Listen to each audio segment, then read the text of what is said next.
Welcome everybody to session 3 of the conference, where you'll be hearing presentations by the states or entities bordering the South China Sea. We're beginning with old friend from China, Dr. Nong, who is the Executive Director and Senior Fellow of the Institute for China-American Studies in Washington, D.C. Nong.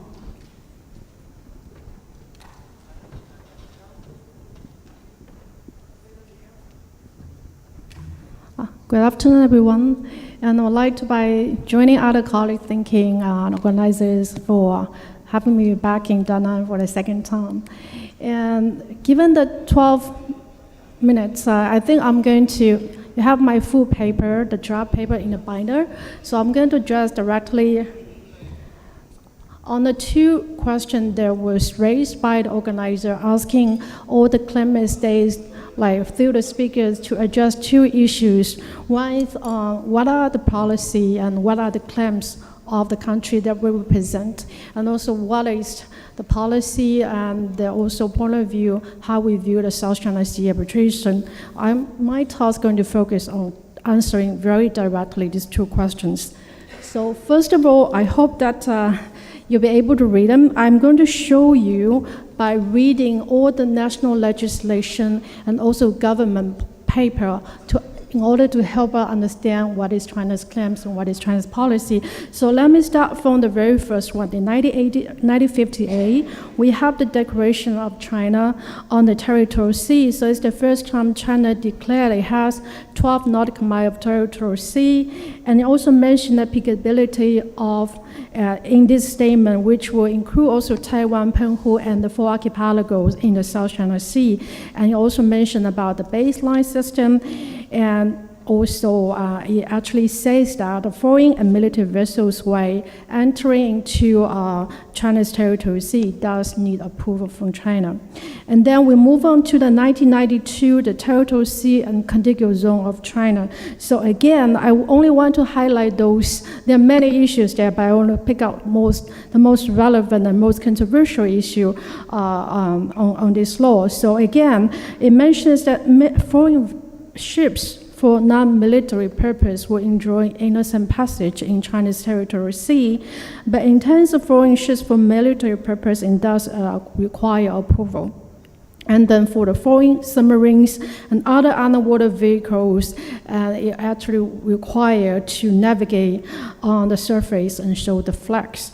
And then for scientific research and marine operations in the territorial sea, and actually it needs the coastal states' permission as other countries. And also mention about the right of hot pursuit. And then we'll move on to 1996, when China made a declaration on the baseline of territorial sea, and it actually include the straight baseline section of including the continent and also the parasols.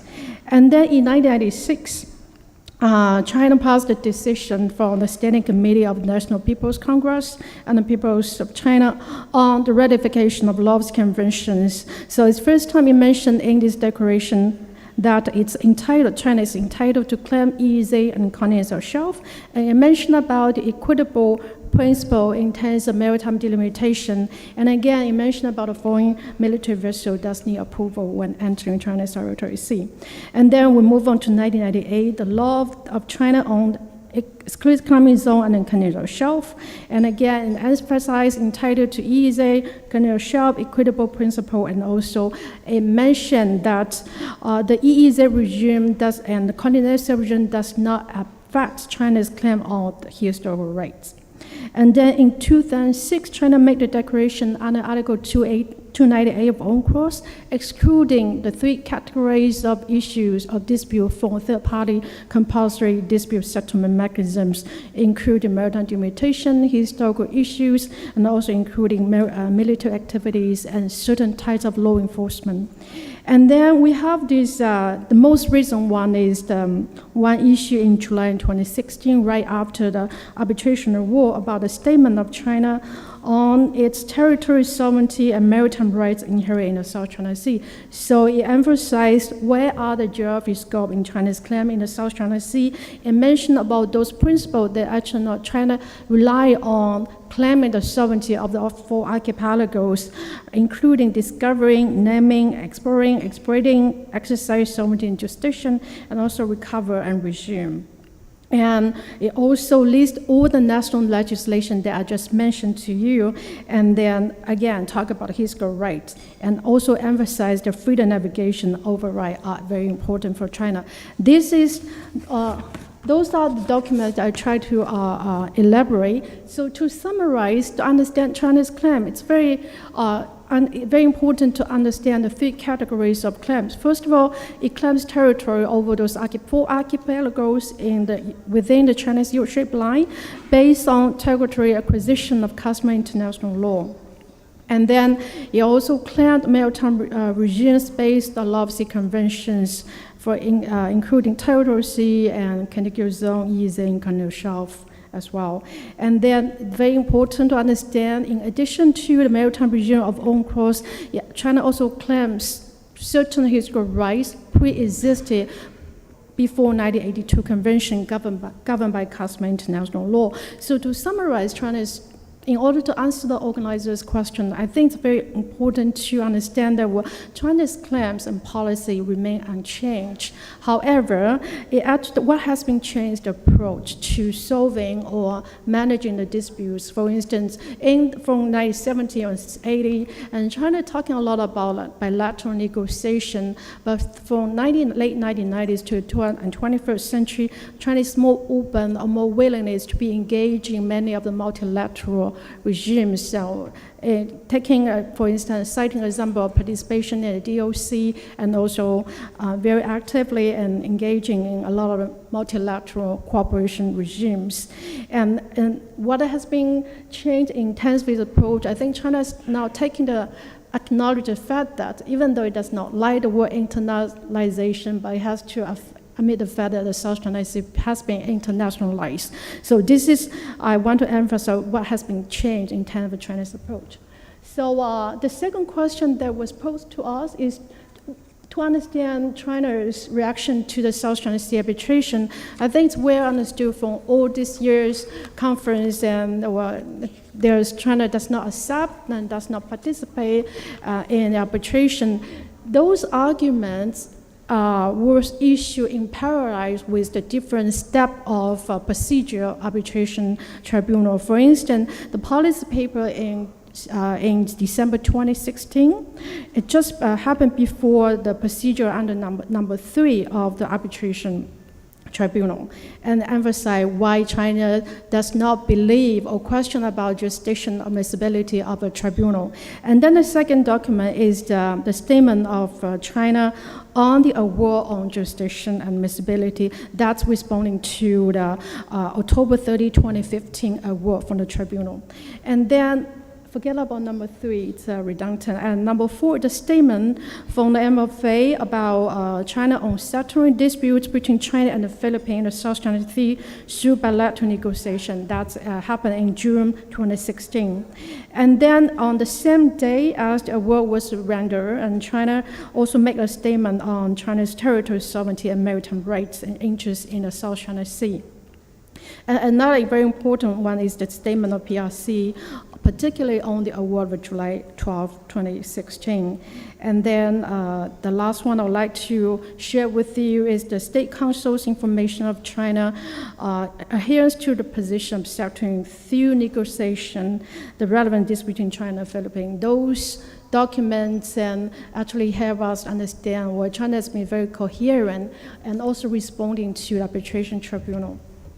So my next slide I want to show you, because we're asking to help our audience understand each other's country's position. So I'm going to give you a very brief analytical view on why China does not participate in the South China Sea arbitration. The first of all, political consideration, because I think China, it believes itself is move on very well and working very closely with bilateral states and with ASEAN. So it does not actually want a third party compulsory dispute settlement to set in the foot and for political consideration. And it actually believed that through negotiation, through their process of DOC, implementing DOC, and that China can actually work together with the climate state and ASEAN to solve the issue perfectly in the ASEAN, in the Asian way. And the second one about China's approach to international law, I think that's basically fundamental discourse throughout all these 3 years of arbitration. I think all this critique, it's actually about what is China's attitude towards international law. And I believe there is some misperception and misleading characterization of Chinese attitude towards international law. If you talk to many of the Chinese international law scholars, they will tell you how actively China has been bound by international law, giving you a lot of examples for China is ratifying a lot of international conventions, regulations, and participating in a lot of international organizations. And they were also telling you that, well, China has been very active in the whole process in the negotiation of the 1982 Law of Sea Convention. And they will also tell you how China has been passed a lot of national legislation on making its domestic law in line with the Law of the Sea Convention. But as a matter of fact, they are going to also tell you, well, although China does not participate in the arbitration tribunal, but it does have a lot of passion in many of the international dispute settlement, especially on commercial issues. So those are the arguments that you probably will hear from many of the Chinese scholars or government officials. So the legal position is very important to understand. What China is questioning about jurisdiction admissibility is also based on its questioning about very precise article 281, which he believed that China and the Philippines has agreed to solve the issues on their own choice, and also based its question on 282, because China think that China and the Philippines with the DOC as a regional cooperation, they should based on solving their issues, and also about 283, and China believe does not fulfill to exchange different views between the two countries, and also 298 because of the declaration made in 2006, and they also believe it had actually have an impact on the confidence building in this region. And then the last argument that China does not participate in arbitration is also based on its state practice of solving many of its international disputes. For instance, through negotiations, settle a lot of land boundary issues.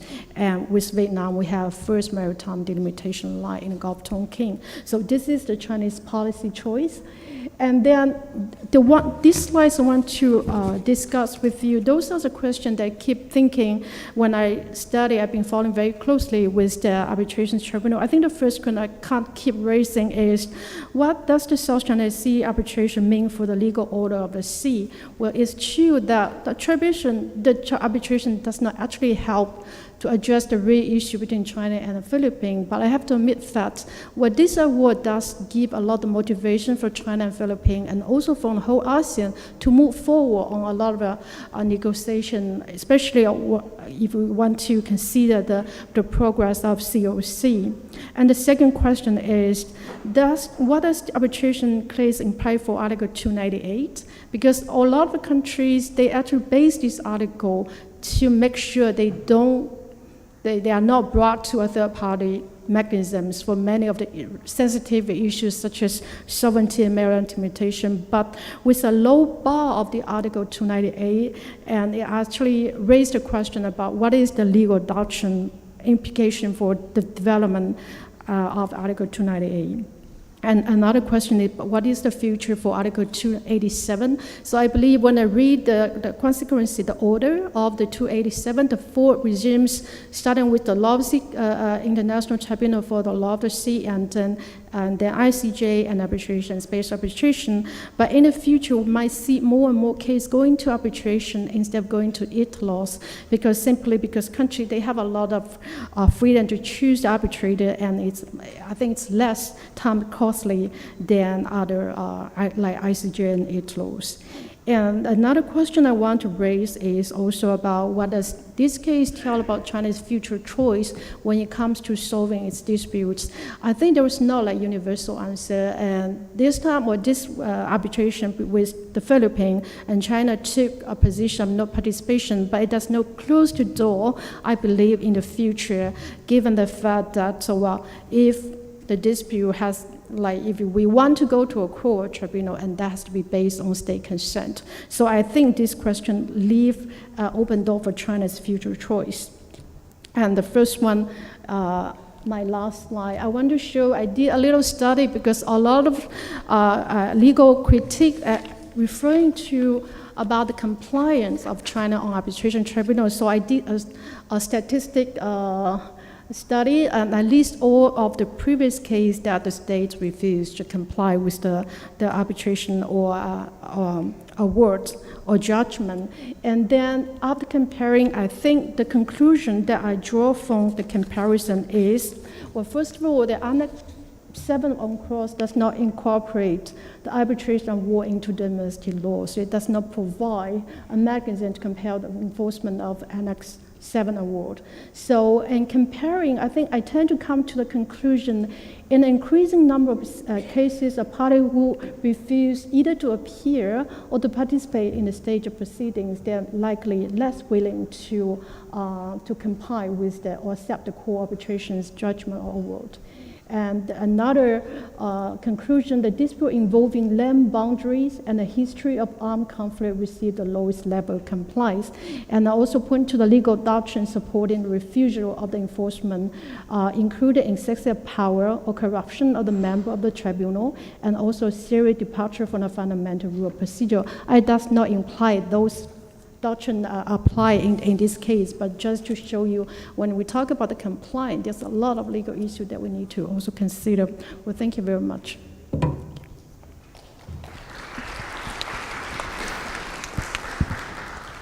Thank you very much. I wish we could begin the discussion now, but we have 4 more speakers. Next is another old friend from Philippines, Professor Batongbacal, Director of the Institute for Maritime Affairs and Law of the Sea at University of the Philippines. The title of his presentation is A Forked Road, Change and Continuity in Philippine Law and Policy on the South China Sea. Thank you. Thank you. Ladies and gentlemen, good afternoon. My sincere apologies for delaying the proceedings. Thank you for inviting me again to the South China Sea Conference series, now on its 10th year in Vietnam, which I think is a real milestone and an important testament to Vietnam's diligence, persistence, and focus on what is probably the most important sea region in the world right now. As we have only 10 minutes or so to talk about our respective perspectives, allow me to be brief and make only a few points in broad strokes along the theme requested by our organizers, change and continuity. Now, the award in the South China Sea arbitration remains the most important development in the evolution of the South China Sea disputes, of course. Regardless of the current positions of the two parties, the award has established an ideal standard for the interpretation and application of UNCLOS upon the constricted waters of the South China Sea, and this provides a frame of reference with which the maritime behavior of the parties may be measured. The vindication of the Philippines' rights to its EEZ and continental shelf, separately from the pending issues of sovereignty over the islands and rocks, lends support to the claims and rights of all the surrounding small Southeast Asian nations to their own part of the waters of the South China Sea. In the aftermath of the award, however, the succeeding Duterte administration has pursued an entirely different foreign policy with China that may be interpreted to be at all points completely opposite to that of its predecessor, the Aquino administration. Considered along the lines of the Aquino administration's original triple action policy, which divided its approach to the South China Sea along legal, diplomatic, and political lines, the Duterte administration's foreign policy since 2016 appear to have gone in a completely opposite direction, and I've summarized the main points on the slide before you. External observers, with consternation perhaps, would also note a distinct and radical change in the general character and emphasis of Philippine foreign policy on the South China Sea disputes, similarly opposite on most points, especially in the last 2 years. These observations, of course, are based on the official interactions between the Philippines and China, highlighted by 4 notable incidents in the course of the past 2 years. Incidents that occurred under the Aquino administration were given the full court press, widely covered by media, and accompanied by sharp, testy exchanges. In contrast, the Duterte administration was often quick to downplay them and instead reserved discussions for the bilateral consultation mechanism meetings. This change in diplomatic approach and softened tone is justified by the administration as a necessary and more productive means of handling the disputes, and marks a return to the Philippines' preferred mode of dealing with China on the South China Sea back in the 1990s. This has certainly rendered the Duterte government vulnerable to charges of defeatism and passivity, especially given the continued development and enhancement of China's artificial islands. China has not been deterred in its construction and operationalization of its military bases in the Spratly Islands, which have been open to remotely sensed scrutiny. In recent months, China has attempted to soften the image of its islands by emphasizing its potential beneficial uses, such as in search and rescue, weather monitoring, and environmental monitoring. But these have done little to change public perceptions in the Philippines and abroad. Despite the stark differences between the two administrations' foreign policies, however, there are still some important threads of continuity. The underlying Philippine position on its legal and territorial claims remain the same. The administration insists that the country has not lost an inch of territory despite its softer stance on China, and has even indicated certain red lines that establish specific limits on its present cooperative and amiable relations. No new legislation or regulations have been issued concerning the country's basic position on either the Calayan Island Group or the West Philippine Sea. Pursuit of the arbitral award at some point in the future still enjoys wide popular support. A Pulse Asia survey in July 2018 showed that 73% of Filipinos want the ruling to be enforced, and a subsequent survey by the social weather stations showed that 87% of Filipinos believe that it is important for the Philippines to assert its sovereign rights in the West Philippine Sea. Wide public support continues to provide pressure on the government to not go too far in its compromises with China, and public awareness and sensitivity to new developments in the South China Sea keep the government on its toes to avoid even the slightest possibility that it might abandon any aspect of the ruling. And this also constantly assures, it also has to constantly assure the public that the award will have its day. This has also encouraged the Philippines to continue and pursue, despite the initial slowdown in the first year of this administration, its security partnerships with traditional allies and partners, even as it tries to explore lower levels of security cooperation with China. The Philippine-US alliance remains strong, and by the next year will return to pre-2016 levels of activities meant to increase the AFP's capacities and capabilities, with a focus on humanitarian assistance, disaster relief, and counterterrorism. That said, the current administration remains set on its overall objective of securing economic support and cooperation from its rival, setting aside the maritime disputes as the singular focus of Philippine-China relations and replacing it with economic cooperation and integration has spurred significant and rapid changes in economic relations. China is now acknowledged openly as the Philippines' biggest trading partner, taking in 15.3% of total Philippine exports, about 0.1% larger than the US this year. And this is comprised mostly of cathodes, bananas, minerals, electronic products, and other manufactured goods. China, in turn, is the Philippines' largest source of imports, with a 19.9% share of the total imports from abroad, comprised mostly of cereals, iron and steel, mineral fuels, lubricants and similar materials, transport equipment, and plastics. Trade with China amounted to $44 billion in 2017 and was already at $33.7 billion as of August this year. Tourism has also evinced significant growth, registering over 970,000 arrivals as of last month, representing 18.14% of the total international arrivals thus far. The government's economic managers have touted these as the success stories of the administration's friendly, non-confrontational engagement with China. Further Chinese investment in other areas are likely to be announced as we move forward. Later this month, Chinese President Xi Jinping is scheduled to visit the Philippines, and it is expected that the high points of the visit will be the signing of economic agreements, principally infrastructure projects such as roads, bridges, and railways. Likewise, on the expected agenda is an agreement on joint exploration and/or development of oil and gas resources. While the details of this agreement remain contentious and have yet to be worked out, it is possible that the visit will result in the signing of a general framework agreement containing the parties' intentions in broad strokes, probably similar to the 2008 Japan-China Understanding on Joint Development in the East China Sea, rather than a full-blown and extensive treaty. The features of this agreement have yet to be revealed, but based on previous statements by the former Secretary of Foreign Affairs, the Philippine approach appears to be to negotiate for features similar to those under its existing service contract system for petroleum exploration and development.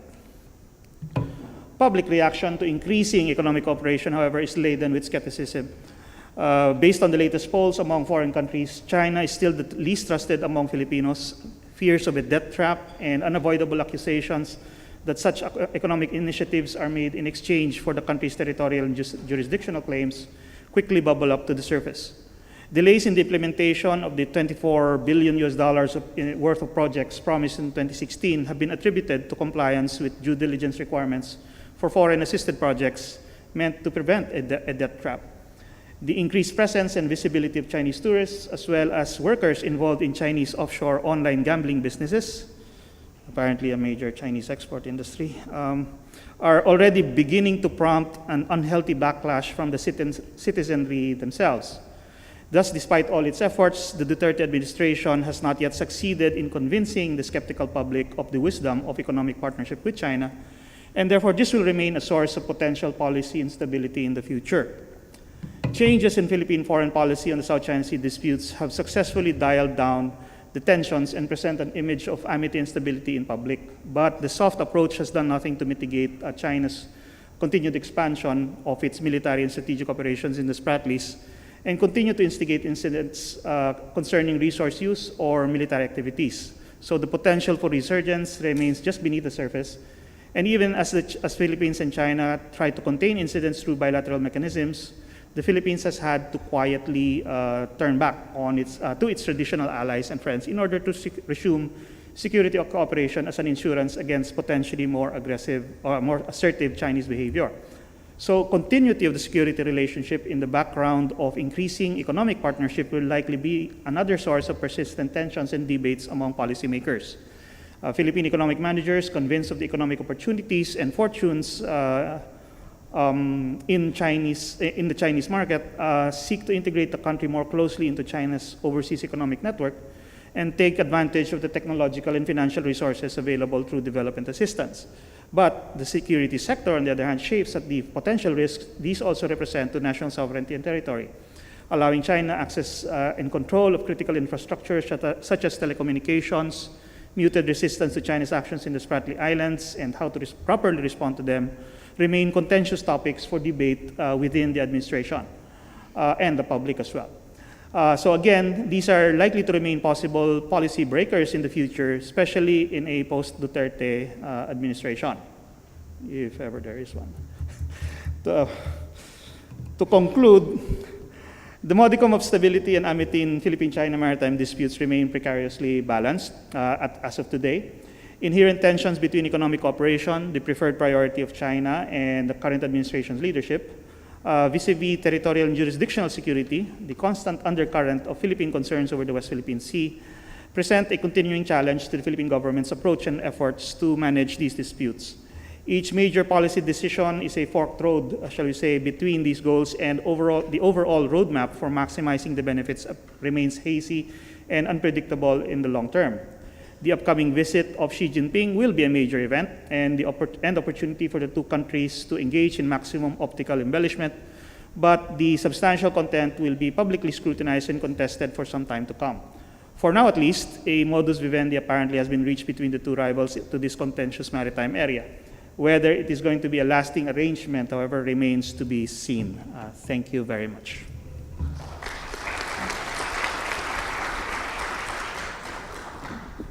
Thanks very much, Jay, and thanks for keeping within the time limit. Our third speaker from Senior Researcher at MIMA, or the Maritime Institute of Malaysia, Ms. Jalila binti Abdul Jalil.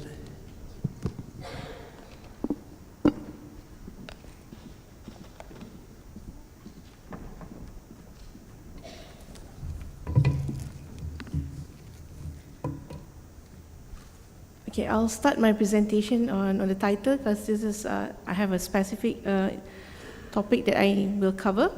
It's very specific on Malaysia's claims and position over maritime features in the South China Sea. But before that, I have a disclaimer that the information contained, of course, it reflects my own views. And I'll go to the next slide. Okay, this is the outline. Basically, I have about 5 points, and I'll go straight to the first one. Sorry. Right.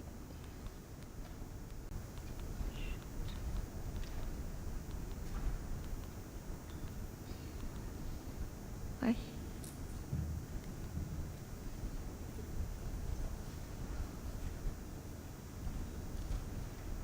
Can I go to slide number 5, please?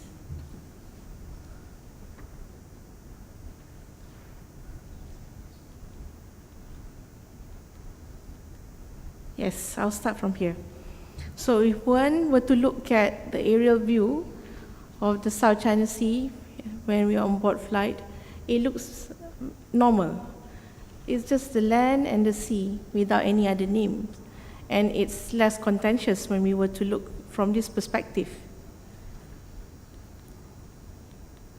And when we were to go to this side, this is when a lot of things starts. You can see from Malaysia, we are bordered with several neighboring states, and we have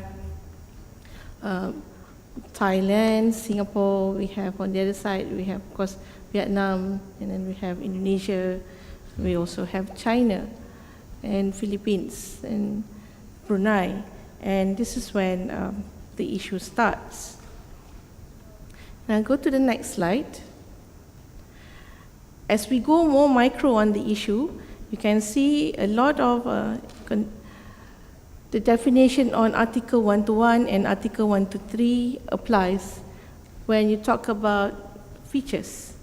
So from here you can see the issue of Spratly, Paracel, and of course Scarborough, and that is when the Philippine arbitration cases against China was registered.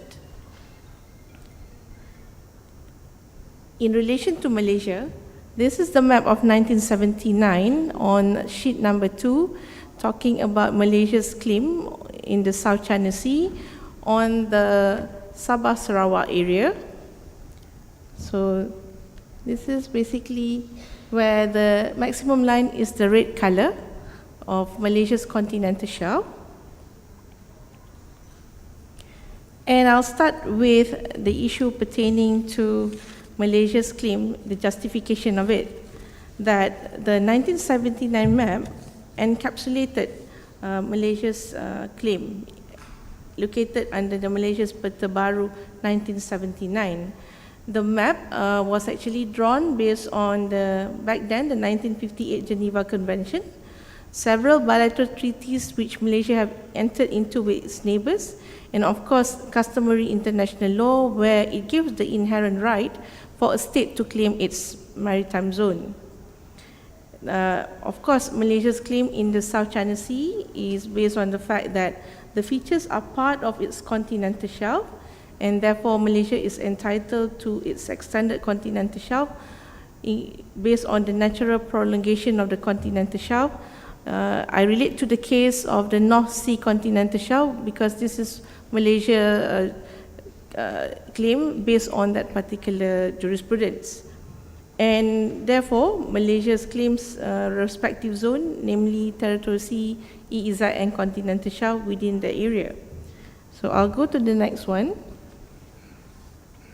These are all the features claimed by Malaysia, encapsulated in the map of 1979. We can see 5 of it occupied by Malaysia fully, and 3 is still claimed by Malaysia but occupied by 2 by Vietnam and 1 by the Philippines, and the rest remains in Malaysia, EEZ, and continental shelf. I shall not read because it's listed there. And since I have been asked to cover what are the latest, I'll go straight to the point that I tried to, because the request, some statements need to be revived. So Malaysia's statement back in 1988 pertaining to the Peta Baru 1979 relates to what is Malaysia's claim. So Malaysia in this statement mentioned that the island and atolls are under Malaysian sovereignty, and Malaysia has in the past reaffirmed its jurisdiction. So it is located within Malaysia's continental shelf and officially declared through the map. And of course, again, as I mentioned, it is based on the 3 things: Geneva Convention, bilateral treaties, and also on customary international practice. So if you want to look at the map, let me go back to the 1979. You can see in Pulau Layang-Layang and Amboina Cay, a 12 nautical mile territorial sea is drawn around the features. There's an enclave around the area of 12 nautical miles. So based on that, definitely it's entitled to its own territorial sea, and from there it can generate its own maritime zone. So the latest when it comes to Pulau Layang-Layang, or known as the Swallow Island, or in the previous literature, I mean the existing literature, even the arbitration talks about Swallow Reef. This is where Malaysia have built the military station, the beacon, marine scientific station, diving resort, and of course the 1.5 kilometer of airstrip. The latest is where Malaysia have installed a special postal code 8805, which is 88 is for Layang-Layang, and 5 is because Layang-Layang belongs to the state of Sabah, where it has its own underwater mailbox, which allow divers to share their experience and friends by getting, you can post your postcards via a waterproof postcard stamp. So it's something that encourages the tourism side of it.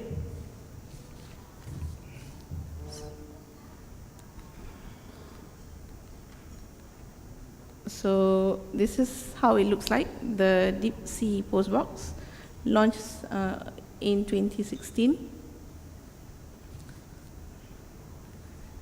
And the next one, it's usually this is the topic that people, a lot of literature would cover every now and then, which is Malaysia's claim in the South China Sea, particularly on Beting Surupai, or known as James Shoal.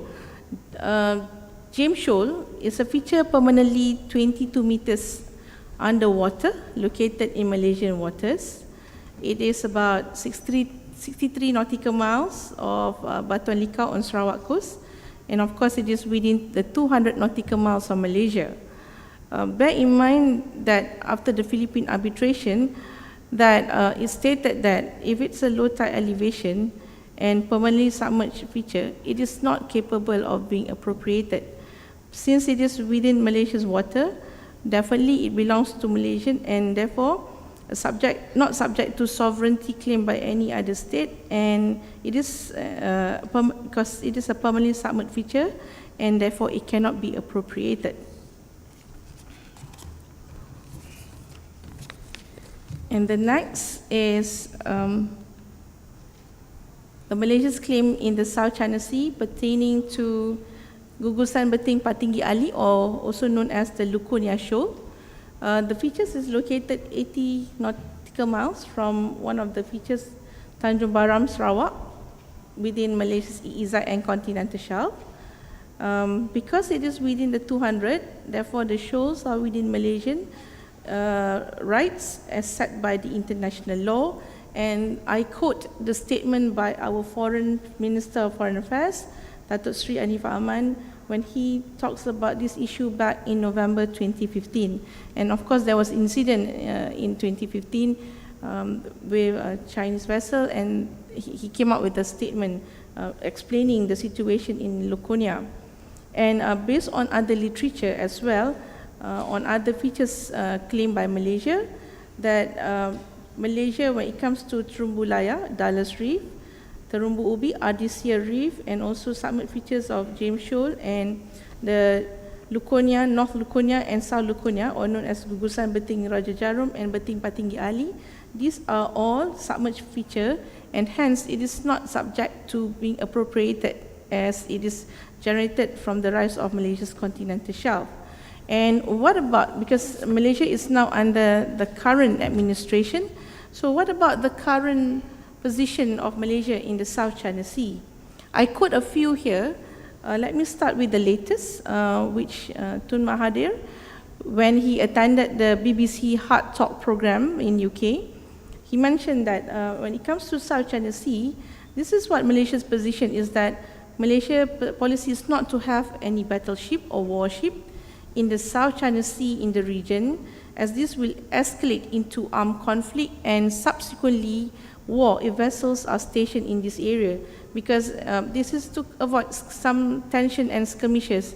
So it's better for the zone to remain at a peaceful side of it.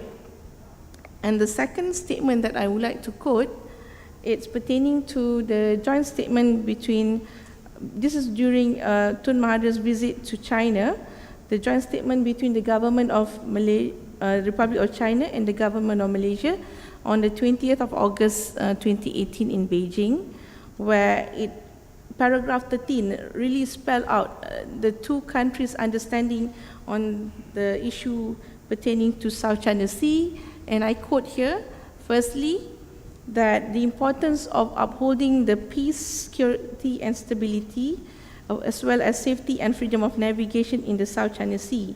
And both sides emphasize the need for all sovereign states concerned to resolve their differences by peaceful means, either through friendly consultation and negotiation, which is recognized with the principles of international law, as well as UNCLOS 1982.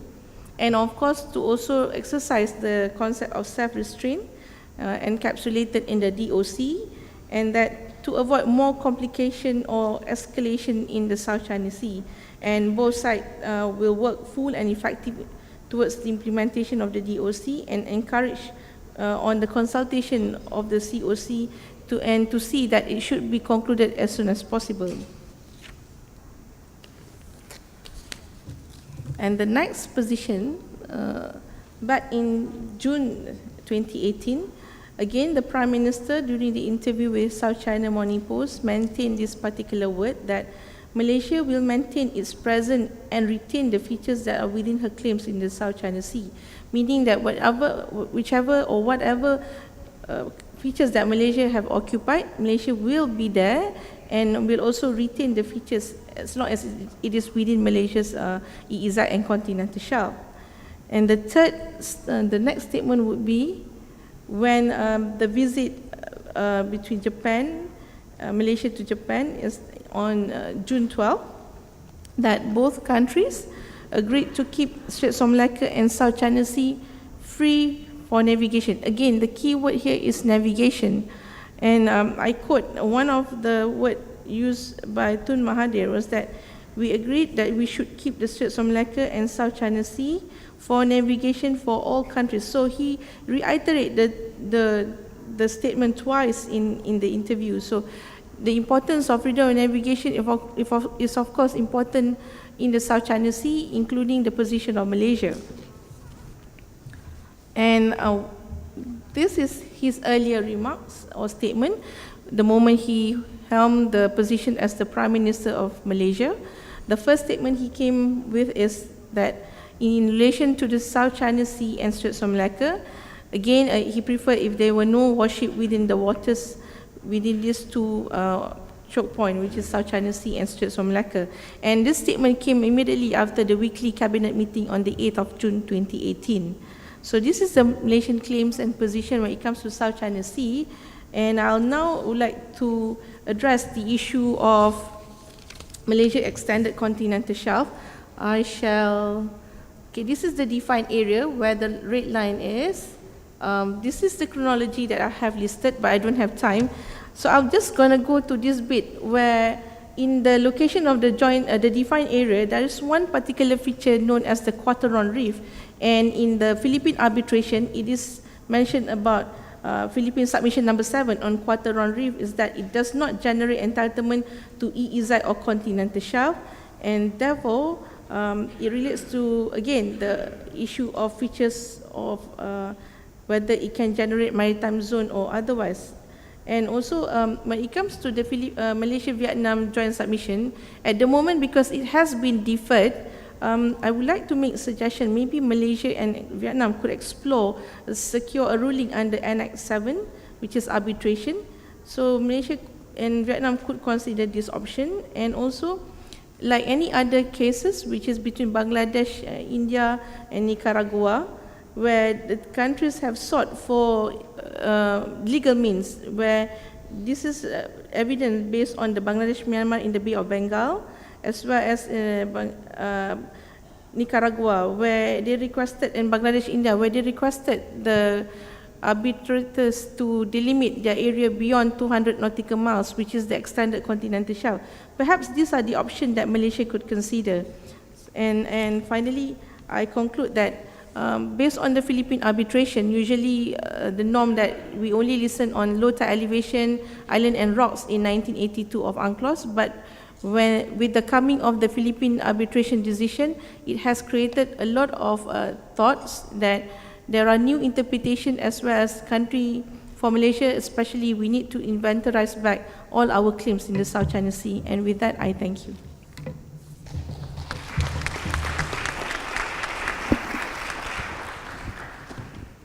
Thank you very much, Jalila. Next speaker is Associate Professor Chi-ting Tsai from the Department of Political Science, National Taiwan University.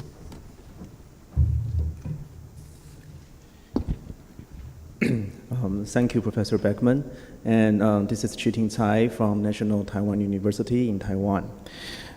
Today, it's my honor and privilege to be here, to be invited by the DAV to the 10th South China Sea International Conference. And today, as the other panelist, I am also assigned to talk about the continuity and changes of Taiwan's South China Sea policy. So in this presentation, I asked myself 3 research questions here. So the first one is, what is the historical context of Taiwan's South China Sea policy? And the second one is, what is the evolution of Taiwan's legal position, both before and after the South China Sea arbitration? And the third one is, what kind of the effect the arbitration has on Taiwan's South China Sea policy debates? Actually, I do not have enough time to thoroughly answer all of the questions here, so I will focus on the second questions, but I will also briefly talk about the first one and the third questions. For the South China Sea policy context, that is for my first research questions here. I divide them mainly into 3 stages. The first stage is to consolidate territorial sovereignty and maritime entitlements, or fishing, especially fishing rights, between 1930s and 1947. And as all of you know, the U-shaped line map was also issued in this period. And for the second stage, I would say that is between 1947, not this slide. It's like that one, the right one. Here, oh yeah.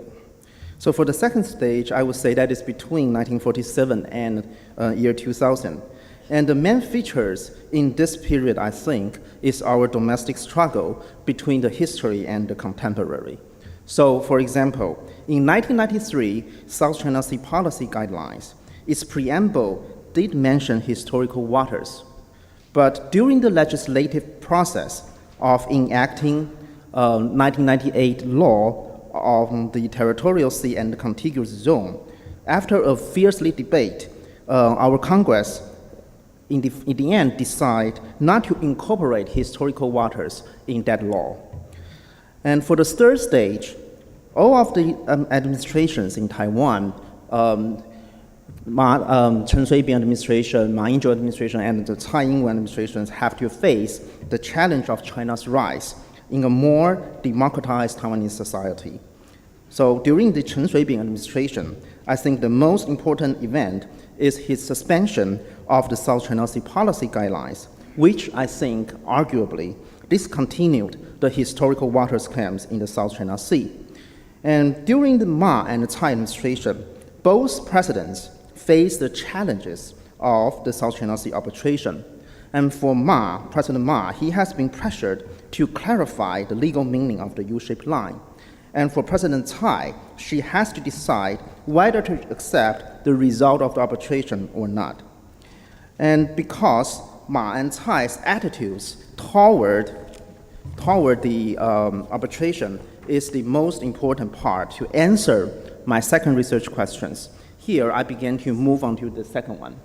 And here is a very brief background on how Taiwan was involved in the South China Sea arbitration. And we know that the most important factor is that Taiwanese government, ROC government, issued the U-shaped line map in 1947, in which the government did not explain the meaning of the U-shaped line is, which we know became one of the central legal issues in the arbitration. And another important factor is whether Taipei Island could generate full entitlement to EEZ and continental shelf, which concerns some of the jurisdiction of the Philippines claims in the arbitration. So against this background, Taiwanese government issued series of statements in response to the arbitration, and most of them were issued before the arbitration. And for the statements before the arbitration, as you can see on this slide, this is just an example of those statements. History and rights enjoyed in accordance with international law were often mentioned in the statements. On top of that, Taiwan also expressed that if we are not invited to the proceeding to defend Taipei Island as a full island, we would not accept the results of arbitration which adversely affect our rights. As most of you know that in the end, tribunal ruled the claims within the 9-dash line cannot be historical rights, and none of maritime features in Spratly Islands could not generate full entitlement to EEZ and the continental shelf. Actually, the arbitral award really surprised Taiwan by such ruling, especially that in the award, the tribunal also referred Taiwan as Taiwan Authority of China, which forced Taiwanese people to face the bitter international situation regarding the sovereignty status. I know that many people also notice that we do not accept arbitration and claims that it has no legally binding force on Taiwan. However, Taiwanese government also provides the reasons for not accepting the decision of tribunal. In addition to objection to demeaning Taiwan's status to Taiwan Authority of China, another reason is that Taiwan was not invited to the proceeding. Although Taiwanese government expressed its non-acceptance of the arbitration in the statements, I still think that Taiwanese government has sent goodwill signal to international society by adjusting its legal position in the statements. So most importantly, we do not mention history of South China Sea in the statements after the arbitration, which clearly suggests that we do not maintain historical rights or waters within the U-shaped line not consistent with the arbitral award or UNCLOS. And also another important reason is that in the statements, we clearly express that we are entitled to all rights in accordance with international law and also law of the sea, such as UNCLOS, which was not clearly mentioned in statements issued by previous administration. The very last important dimension is not in the statement, but in the policy guidelines put forth after the arbitration by President Tsai, which we called the 4 principles and the 5 actions. For example, we plan to increase the quotas for international scientists to conduct scientific research at Taipei Island. Also, when the former Ministry of Interior paid a visit to Taiping Island in 2016, declares that we want to install scientific devices there to monitor the impact of climate change in the South China Sea. So I would argue that by investing resources into Taiping Island as such, Taiwan sends a credible resolve to other South China Sea claimant parties that even if we are not a party to the UNCLOS, we are willing to regard South China Sea as common resources for mankind, and also cooperate with other countries to peacefully manage the conflict there through joint development and also other multilateral mechanisms inconsistent with international law. And so overall speaking, for the changes in Taiwan's South China Sea policy mainly include, we do not mention history in the statements. And the second one is, we also mention international law and also includes UN law of the sea. And the third one is, we do not specifically mention the 4 island groups. And for the continuities dimensions, I think it mainly includes say safeguarding territorial sovereignty and maritime entitlements. Both governments does not mention exclusive historical rights in the statements and domestic laws. And both governments joint development advocate for the joint development and setting aside the disputes, and also willing and able to provide common good in the South China Sea. So on top of that, for the third question I asked myself, that is, what is the effect, or whether the arbitrations also provides a new driver for various kinds of South China Sea policy debates in Taiwan, especially among the academia circle or in the social level, both during and after the arbitration.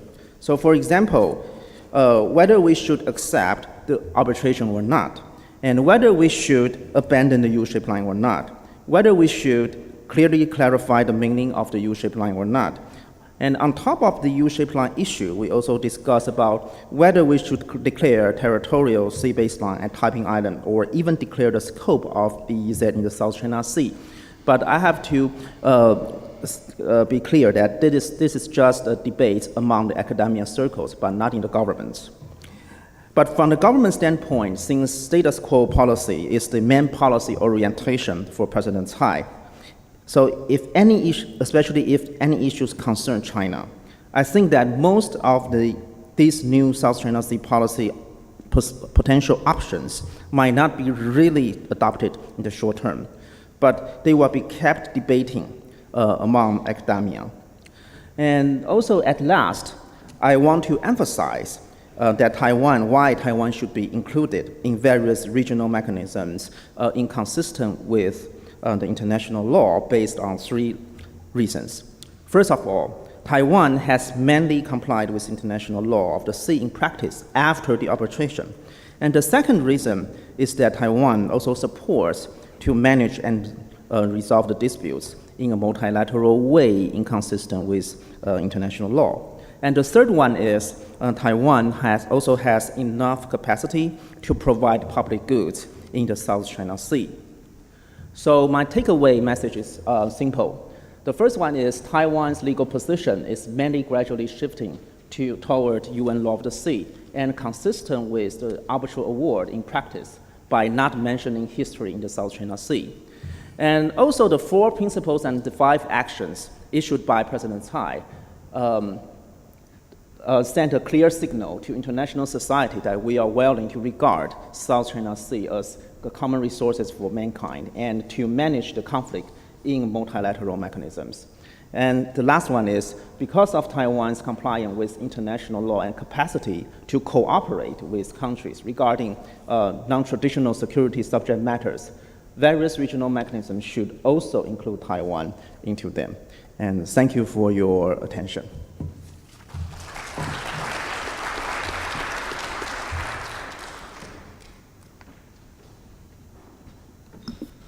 Thank you very much. Our final speaker of this session is Ms. Nguyen Thanh Ha, Vice Secretary of the Vietnam Society of International Law.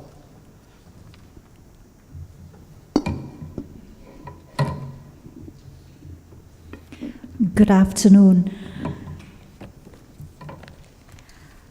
As requested by the organizing committee, I'm going to present the development of claims and positions of Vietnam in the last 10 years regarding the South China Sea. And I'm going to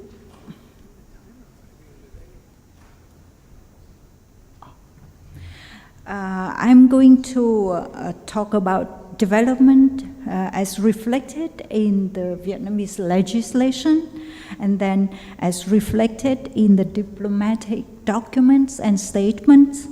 And the last part, I will talk about our positions in relations to the confidence building measures in the South China Sea.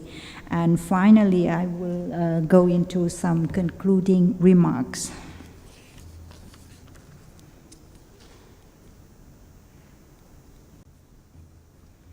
So, to show you the development of the Vietnamese claims and positions as reflected in the legislation, we need to go to see the positions and claims reflected in the government statements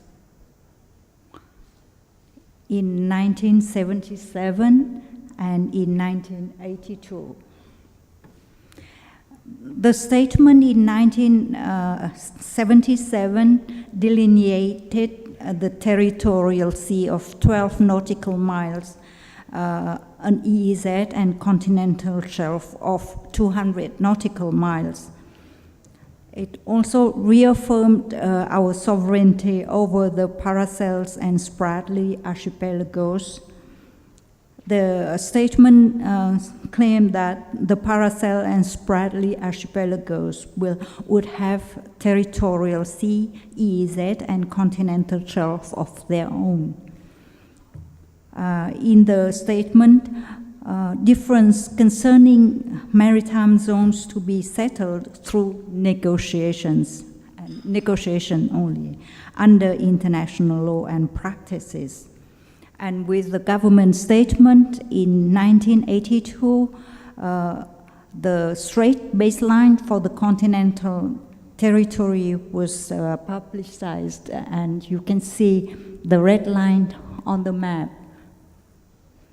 And you can also see that this system of Strait baseline is not complete because at that time our delimitation of the boundary in the Tonkin Gulf is not yet completed, and also the baseline for the water between Vietnam and Cambodia is not finalized, not delimited. So the baselines in that areas are still incomplete. And also the baselines regarding the Paracel and the Spratly archipelagos, they are not yet publicized. And in 1994, Vietnam ratified the UNCLOS, and in a declaration made during the at the ratification of the convention, the National Assembly of Vietnam declared that Vietnam would like to join international community to establish an equitable legal order and promote maritime cooperation and development. And also the National Assembly required the authorities, the government, to review all national legislations and make necessary amendments in conformity with the provisions of the UNCLOS, and also to defend the legitimate interests of Vietnam. So the government worked on a draft of the Law of the Sea of Vietnam for more than 10 years, and the Law of the Sea of Vietnam was promulgated by the National Assembly in 2012.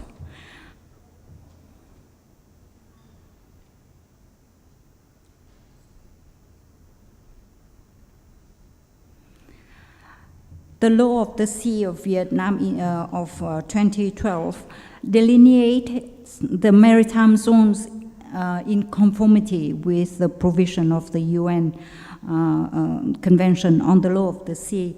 There is, in terms of claim, there is a new development in the definition of the continental shelf of Vietnam. The law mentioned the possibility of an extended continental shelf, and this is a codification of the claim already made before in 2009 in the submission of Vietnam to the Commission on the Limits of the Continental Shelf. The law of 2012 also reaffirmed the 1982 Straits baseline and also request the authority to publicize the baseline in the other area where the baseline have not yet been published. But until now, that is not yet completed. The law reaffirms the sovereignty over the Paracels and the Spratly archipelagos, and there is a new development in the provision regarding the principle on the settlement of the disputes between Vietnam and the related parties, that disputes will be settled by peaceful means. It no longer say only negotiation, but it mentioned peaceful means in compliance with international law, including the UNCLOS. And with regard to the maritime entitlement of islands, which are outside the territorial sea of the continental territory of Vietnam, the law provides that the maritime entitlement of islands to be established under Article 121 of the UNCLOS, and it made a distinction between rocks and islands.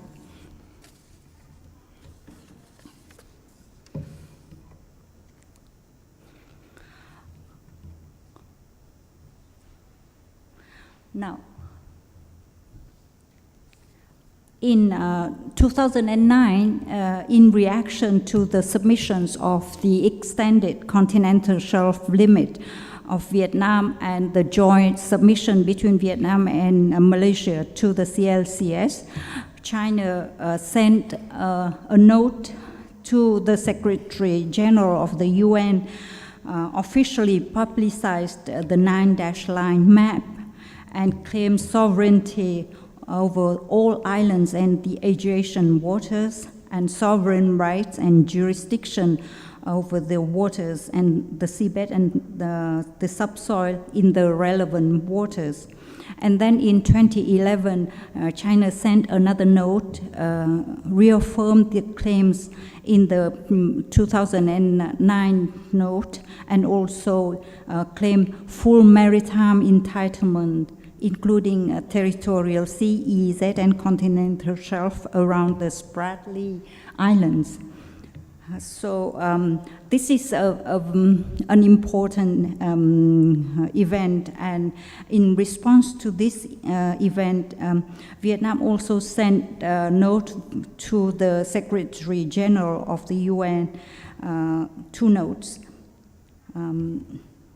One in the 2009 and one into 2011, and in these notes, Vietnam only expressed that it doesn't accept any China's claims within the 9-lines, and it reaffirmed the sovereignty over the Paracel and the Spratly, but these notes did not mention the claim of China regarding full maritime entitlement for the Spratly Islands.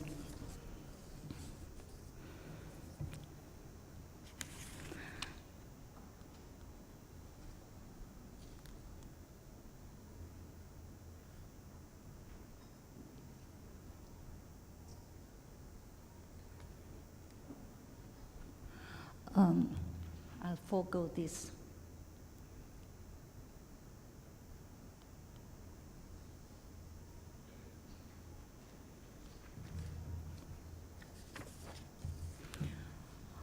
There was an event there was an incident that was of really importance that happened within the Vietnam, the EEZ and continental shelf of Vietnam, and that was the deployment of Chinese oil rig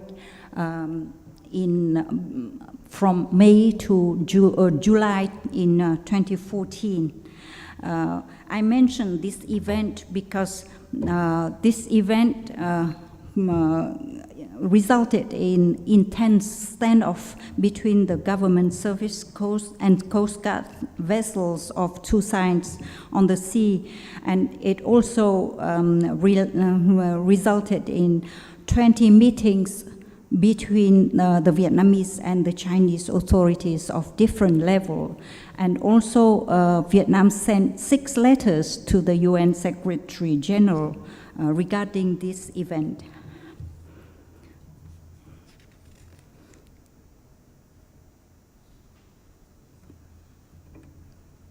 This is too late, too slow.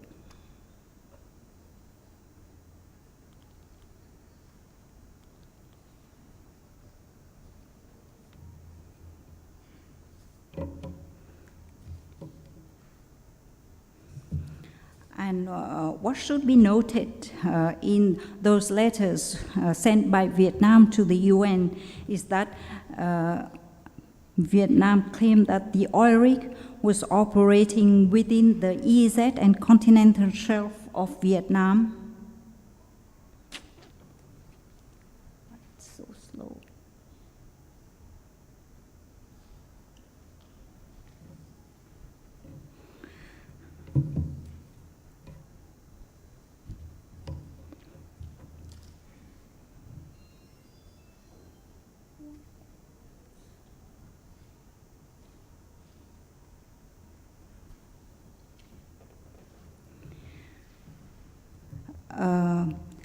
The oil rig was operating within the EEZ and continental shelf of Vietnam as determined from the coast of Vietnam. Although China claimed that the position of the oil rig is within the waters of the Paracel Islands, Vietnam also said that the Paracel Islands are under sovereignty of Vietnam, but in the Paracel Island, China's use of the Strait baseline is not compatible with the provision of the UNCLOS. And Vietnam also said that the use of baseline, which is not in conformity with international law, cannot be used to claim maritime entitlement. And at the height of this incident, officials of Vietnam, including the Prime Minister, even hinted at the possibility of using legal actions.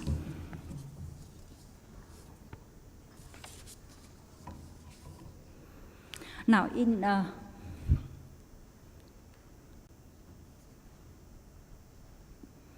in 2013, when the Philippines initiated an arbitration under Annex 7 of the UNCLOS against China on the disputes relating to maritime entitlements in the South China Sea. Obviously, Vietnam was very much concerned about the possibility of its legal rights and interests being impacted by this arbitration.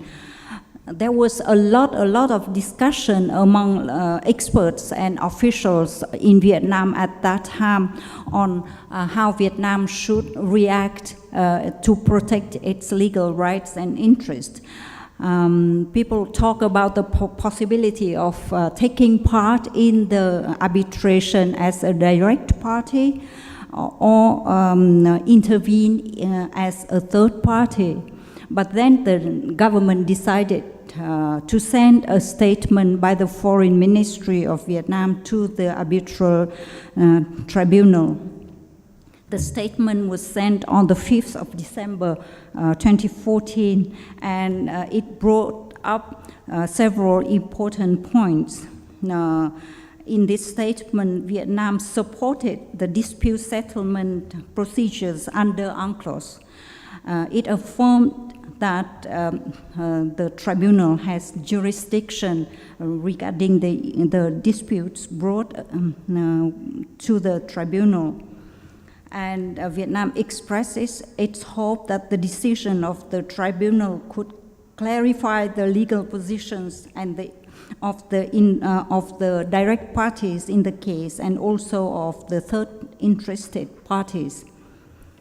Vietnam also reserved its rights to protect its legal rights and interests, including by intervening in the case if it is possible or it is necessary. In this statement, Vietnam also talked about two merit issues relating to China's claims within the 9-dash line. Vietnam said that it protested and rejected any claim based on the 9-dash line, and it also said that none of the features mentioned in the Philippines memorial has EEZ and continental shelf of their own.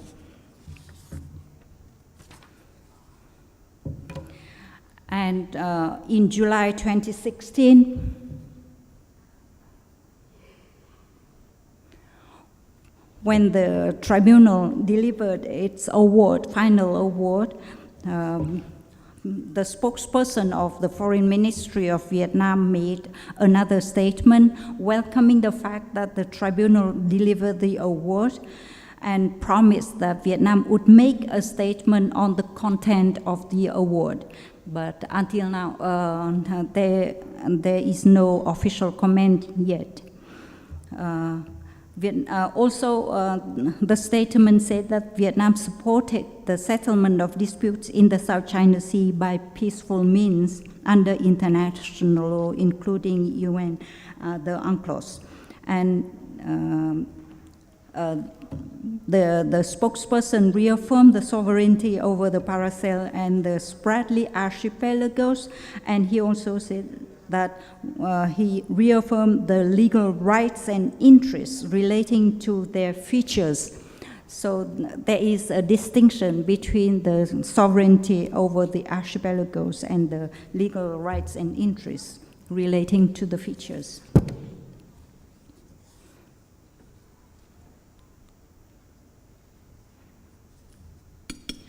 Now, in relations to the recent one more minute? Okay. So in relation to the recent military activities in the South China Sea, Vietnam also made statement of this, saying that we respect freedom of navigation in the South China Sea, but at the same time we call upon states to positively contribute to the maintenance of peace and stability and implement their obligation under the UNCLOS. Now, the last part is about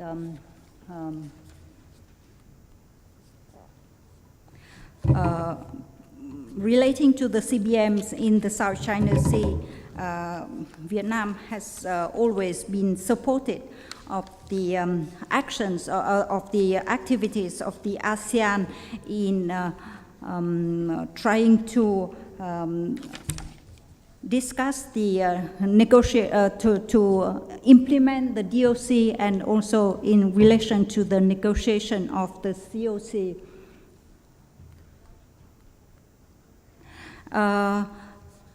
It seems that Vietnam's view on the COC is that it's a tool of discourage, to discourage the escalation of disputes and to build trust and confidence. It should be comprehensive, effective, and legally binding.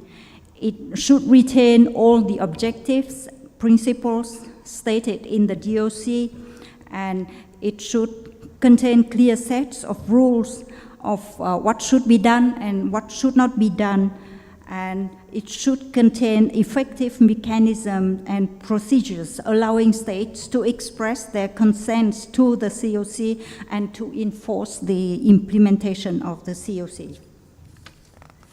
So in conclusion, in the last 10 years, we observed that Vietnam has been trying to bring more clarity in its claim and positions, and also trying to make changes in conformity with its obligations under international law, and including the UNCLOS.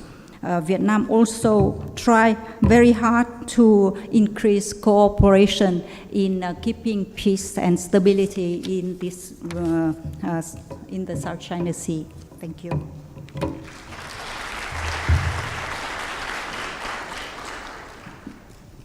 Thank you very much. We are running over, but we have at least 15 minutes for discussion. I would like to begin by attempting to summarize the positions of the participants, and I'd like clarification from them to the extent that my summary is incorrect. I'm going to focus simply on the status and entitlement of the features, the Spratlys, and the U-shaped or 9-dash line. It's my understanding that China believes that many of the features in the South China Sea are entitled to the full suite of maritime zones, including economic zone and continental shelf, and that it also has sovereign rights within the U-shaped or 9-dash line, or historic rights. Is that correct? With respect to Malaysia, Philippines, and Vietnam, I think we have common ground in that you do not recognize any historic rights within the 9-dash or U-shaped line. And that is your position that none of the features in the Spratlys are islands entitled to an economic zone and continental shelf of their own, because you all measure your 200-mile economic zone from your main coastline, in the case of Malaysia and Vietnam, and from the archipelagic baselines in the case of Philippines. Are we clear on that? I'm not saying anything about paracels, I'm saying Spratlys. None of the features are entitled to an economic zone of their own. Jalila, are you with me? Sorry? For Malaysia, we have delimit the layang-layang with 12 nautical miles around. Yes, it's entitled to, an island is, if it's above, naturally formed above water at high tide, it is entitled to a territorial sea of 12 nautical miles. But it is not entitled to an economic zone and continental shelf of its own, correct? Now I'd seek clarification from Mr. Prof. Tsai in terms of Taiwan's position. Does Taiwan assert that our historic rights within the 9-dash line? And does Taiwan claim an economic zone entitlement around Ituaba or any of the other features in the Spratlys?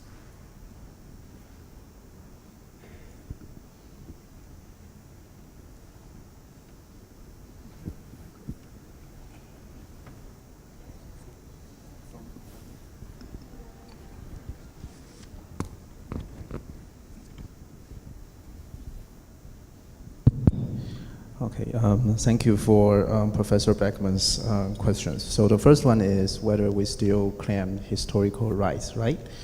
And as I just presented in my slides, that I think that the most important part is in the 1993 South China Sea Policy Guidelines, in the preamble we did mention historical waters, but in 2005 we suspended that. So arguably, I would say historical rights becomes like a dormant, a very dormant right. And it's very difficult for the succeeding governments really to restore that. Yeah. But I also have to mention that in the, for example, the case between Eritrea and Yemen. And there are also non-exclusive fishing historical rights. Or also in the South China Sea arbitration award, also mentioned that in Scarborough shoals have traditional fishing rights. Yeah, so I would say in the international law level, especially in case law, I think that kind of right is still there. But in our official document right now, I would not say that kinds of exclusive fishing rights, exclusive rights, exclusive historical rights is existing in the document. Okay, good. Yeah, just my correction on my part. The tribunal did say that there are historic fishing rights within the territorial sea around Scarborough, and that's being exercised, I believe, by Philippines, China, and Taiwan, and Vietnamese fishermen. Okay, I'd like to open the floor for a question. Any comment? No. Okay, questions from the floor. First one over there, second one there. We'll take 3 questions and then let them, and third one there. Go ahead.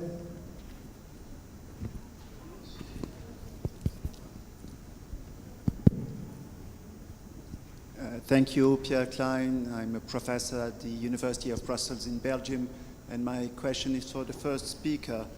You refer to the absence of participation in legal proceedings as a growing trend in practice, and I would just ask you to be maybe a bit more specific about that. Which cases are you referring to, and could you give us an idea of the proportion this represents in comparison with the overall number of cases which are presently pending before international court and tribunals?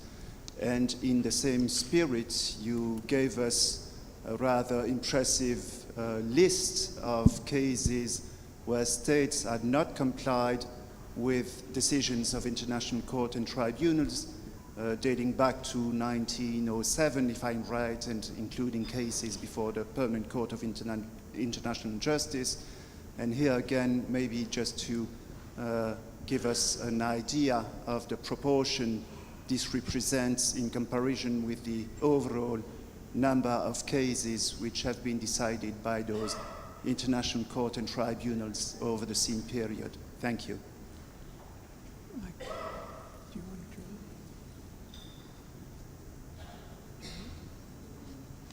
Okay, second question. Please try to keep your questions brief if possible.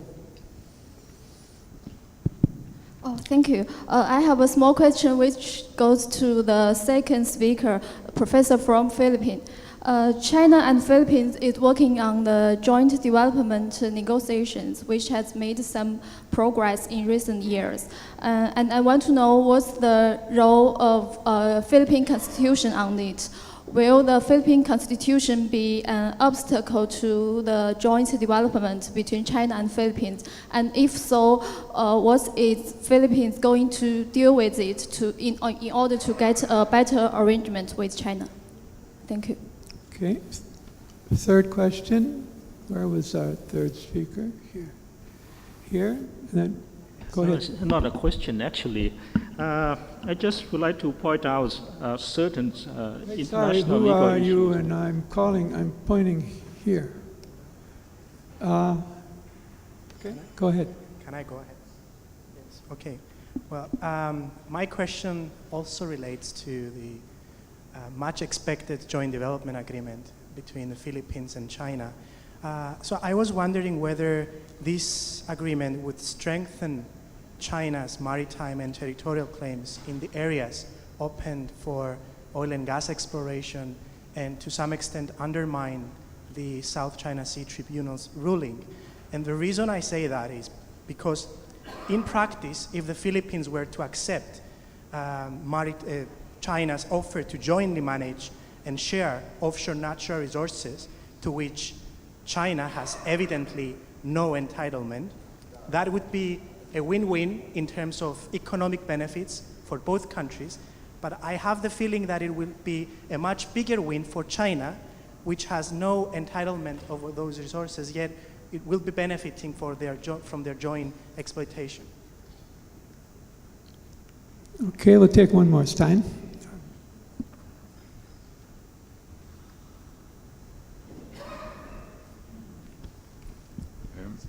Two questions to Nong Hong. The first one is, on your slide you said that China has historic rights in the South China Sea. Is there any chance that this could be said more precisely and that China might consider limiting historic rights to the territorial sea of the islands where Chinese fishermen have traditionally been fishing? That's the first question. The second question is, when Robert Beckman summarized the positions, he said that China holds that there are many features in the South China Sea that can generate an EEZ and continental shelf. But in your presentation, you did not speak about features, you spoke about archipelagos, seemingly meaning that the whole of the Nansa Shatundao would have a right to an EEZ around it. Could you be more specific about that, either confirm that or say that China, like Taiwan, is talking about an EEZ derived from individual features? Thank you. Okay, thank you very much. Let's take them in order. Who wants to tackle the question from our professor from Belgium? Jay, you were writing. You want to try? You want to go first? First question. First question. Actually, all questions are Okay. Well, I think to respond to, I don't know where it's come from, about the compliance, the reason I try to compare at least like 12 or 13 cases is just to emphasize the importance of state consent. Whenever two states who are involved in a dispute, it's certainly it's a state's willingness whether they want to go to negotiation or want to go to third-party forum. So the reason and on that comparative analytical is to show the importance of state consent. If you ask me to provide some very specific cases, the state does not participate or withdraw from the middle or does not comply, I think the most, instead of going back to 1907, the most very frequently referred example is the case, Nicaragua case between Nicaragua and the United States in 1986, when the United States participated in the jurisdiction and admissibility and decided to withdraw in the middle. And there's one case. And the other is, I think it's 2012 between Nicaragua and Colombia case, Colombia withdraw from the Batongbacal Treaty.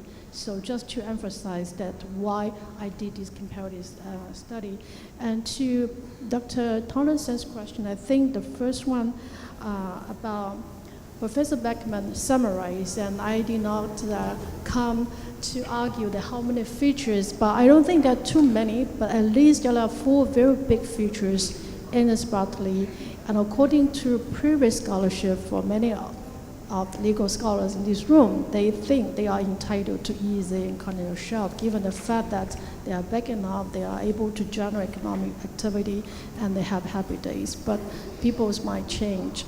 And then about archipelago, I think China is also in a mindset to consider using the 4 archipelagos, because there are many precedents of like continental states which have outlying archipelagos in the middle of the ocean, to consider the continuity of political, economic, and it's easy to claim using the unity of archipelago as a group of feature in order to claim like territorial shelter or EEZ.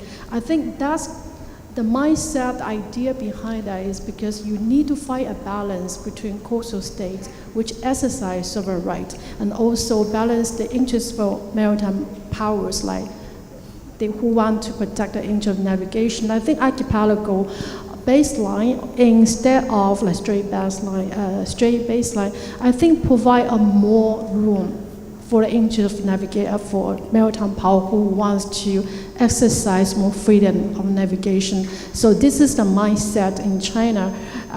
Talking about maybe it's time for to regard the whole features as a group, which will provide a more balanced right.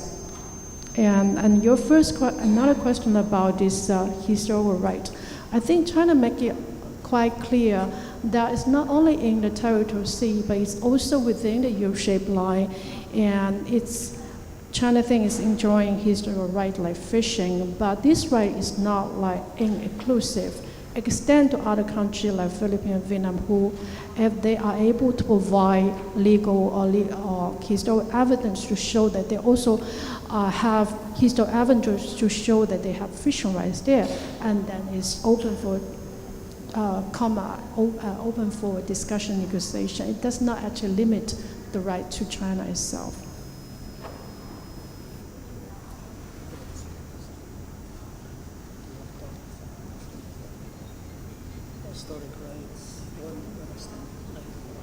Okay, thank you.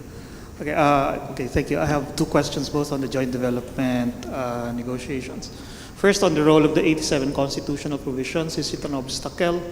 I would say yes, because the traditional interpretation of the Constitution and the way it's been set up, first of all, does not contemplate a partnership with another state. It contemplates partnerships with private corporations, at least 60% of which have to be Philippine-owned.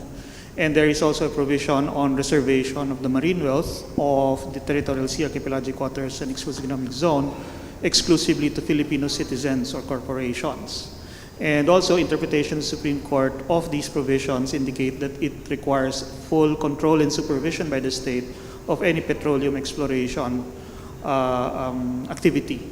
That being said, though, there is also sufficient room in the phraseology that it might be possible through interpretation, rather stretched, however it may be, to allow for joint development with another state. But this is not certain, and that's why actually in various interviews I've done in the Philippines, I've also said that whatever agreement is arrived at by the parties, no matter what form and what content, it will definitely be brought before the court. It will be challenged before the Supreme Court on the basis of constitutionality in accordance with those provisions. Now, the other mode that might be feasible, of course, will be constitutional amendment, and there have been efforts on the part of the current administration to try to instigate constitutional revision. And those efforts are still pending. And the draft constitution that appears to be the one that has the best chance of being endorsed by Congress does take away a lot of the restrictions contained in the current constitution. Whether that is feasible or whether that's possible, however, whether a revision process can be started, however, is still up in the air, because as of now, it's already the election season in the Philippines, running up to next year's senatorial and local elections. So that would probably present a interference against any effort to amend the charter at this time. On the question of on its impact on the region, can it undermine other countries' positions? That, of course, is always possible, because as you correctly stated, it would appear to recognize rights in favor of China where it should not have any rights. However, the way out, the only way out I see here would be if any arrangement, number one, has a very strong without prejudice clause. Number two, clearly makes it makes it clear that the joint development is a matter of pragmatic and political accommodation rather than legal rights and obligations. And third, possibly if the joint agreement, the agreement itself on the part of the Philippines expresses a position that it is doing so not as a means of sidestepping the sovereignty and sovereign rights issues, because that has already been determined in the arbitration, but rather as an act of, let's say, magnanimity and pragmatism in exercising its sovereign rights over its own resources. Because after all, like in an ordinary setting, the owner of a property may, as part of his rights of ownership, also decide to share such rights with another. It's more like a donation or, again, an act of magnanimity, possibly something along those lines. In that case, then, it cannot become a legal precedent which can be used to pressure any of the other littoral states. Thank you. Jalila? Okay, with 15 seconds left according to the clock, I would like to thank our speakers. Let's put our hands together and thank them.